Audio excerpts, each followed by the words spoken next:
reconciliación. El papel que puede jugar un desmovilizado en este proceso de reconciliación es muy grande. Nosotros que conocemos nuestras regiones, nosotros que somos hombres de provincia, sabemos cómo volver a reconstruir ese tejido social que de una u otra manera afectamos. Nosotros queremos ir allá a esas comunidades a trabajar por ellos, ya no con las armas. Queremos trabajar es con nuestras manos, que son manos de paz y reconciliación. Una respuesta ética de la sociedad significa que estas personas pueden ir en el futuro a los colegios, a hablarle a los niños y a las niñas, a los jóvenes, a hablarles de lo que supone la lucha armada, de lo que supone la guerra, de cómo destroza a las personas, de cómo destroza los procesos sociales, políticos, sindicales, comunitarios. Aquí hay un potencial importante, un material humano que hoy ha pedido perdón, que hoy reconoce haberse equivocado, pero que también quiere que a través de sus experiencias se pueda servir a la sociedad colombiana para que especialmente se garantice la no repetición en Colombia. Ellos pueden tener actuaciones de carácter político o de carácter social, por ejemplo en las juntas de acción comunal, por ejemplo en las juntas de vecinos, e inclusive pueden votar por sus candidatos cualquiera que sea el partido. No están impedidos para ello y no pueden ser estigmatizados ni por sus vecinos ni por los políticos comunes y corrientes que creen que los desmovilizados no tienen derechos civiles, los tienen plenamente. De manera que los que quieran hacerlo lo pueden hacer. Los que estén procesados no, obviamente, pero los que en general, la gran mayoría que no tienen cargos y no están procesados pueden realizar sus actividades políticas y sociales plenamente. Una sociedad tiene que dar oportunidades de futuro a aquellos que incluso dañaron a la propia sociedad. Si esas personas reparan adecuadamente, si esas personas dicen la verdad, si esas personas están dispuestas a no volver a utilizar la violencia contra la sociedad tiene que tenerle una respuesta de futuro.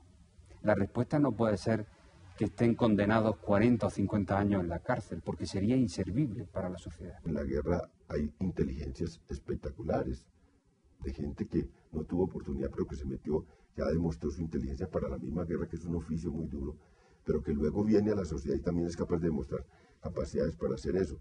Porque las personas que han hecho la guerra, también sabemos lo que vale la paz, podemos saberlo, ¿cierto? En esa medida hay una experiencia que aportar, hay una transición que se puede hacer y todo eso puede aprender el país, ¿no? Se puede aportar.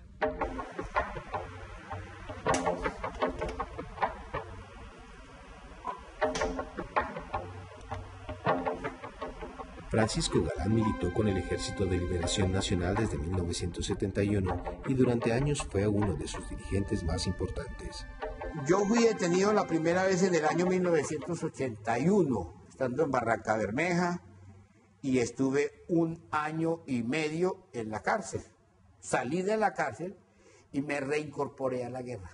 Y seguí trabajando en la guerra los años siguientes que tuve. Luego, nuevamente vuelvo a la cárcel. Allí comienzo un proceso de reflexión frente a la guerra y frente a la paz.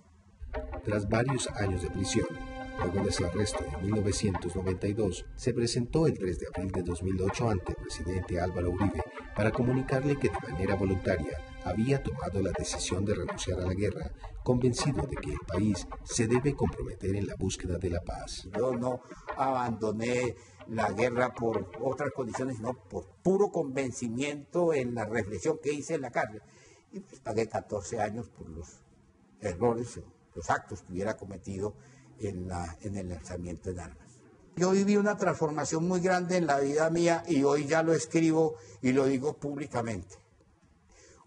O solo es posible alcanzar la paz cuando uno toma la decisión unilateral de abandonar la guerra. Es decir, cuando yo tomé la decisión unilateral de abandonar la guerra, me sentí otra persona, es decir, asumí otra conducta, me imaginé nuevos roles, construí nuevas propuestas y me sentí en otro campo diferente que cuando tenía la dependencia de la guerra, porque aún estando en la cárcel yo mantenía mi militancia en el ELN.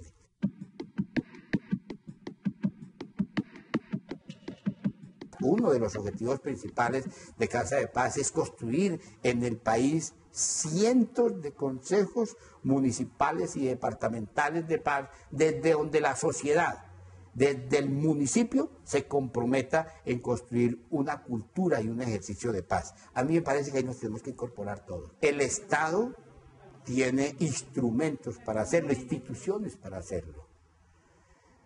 Por ejemplo, el Estado, hay una ley, la ley 434, que ordena la construcción de consejos municipales y departamentales de paz en todo el país.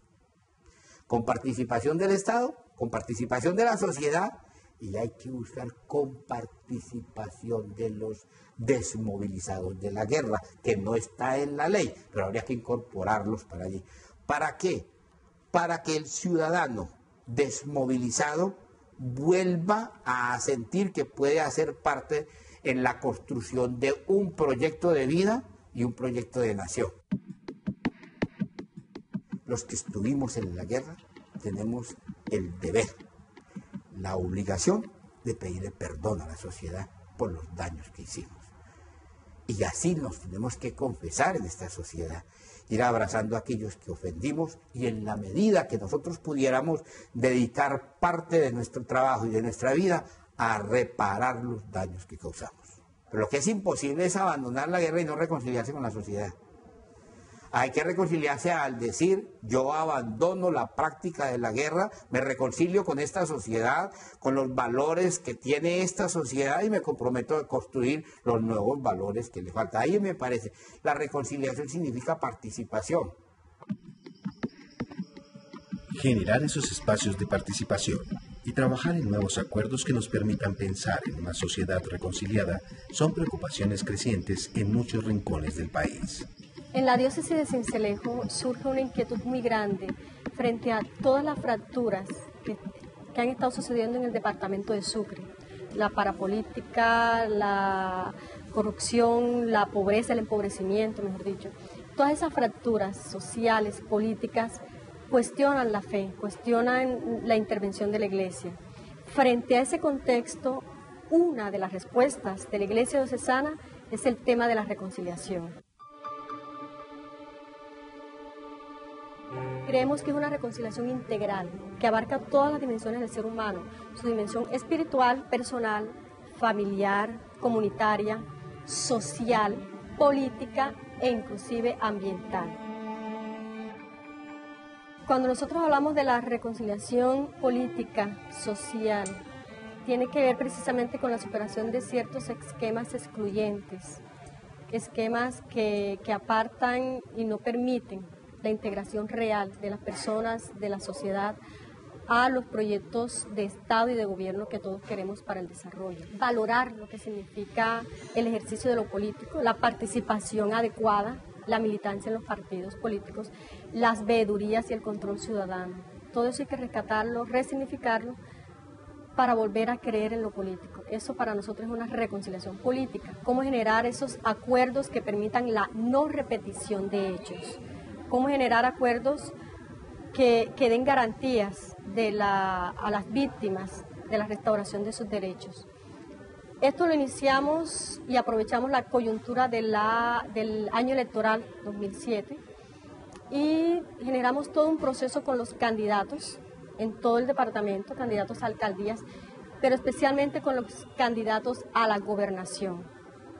Todos recuerdan los precedentes y el contexto en los cuales se dieron esas elecciones, particularmente en Sucre, y había que restaurar y rescatar un poco la credibilidad en lo político. Se generó un pacto con los candidatos que llegó inclusive a que el que quedara ganador luego se reunía con los candidatos que no hubieran obtenido la gobernación para poder entre todos generar y enviar ese mensaje de que queremos un gobierno de reconciliación. Creemos que si en Sucre cambia las costumbres políticas, muchas cosas van a cambiar.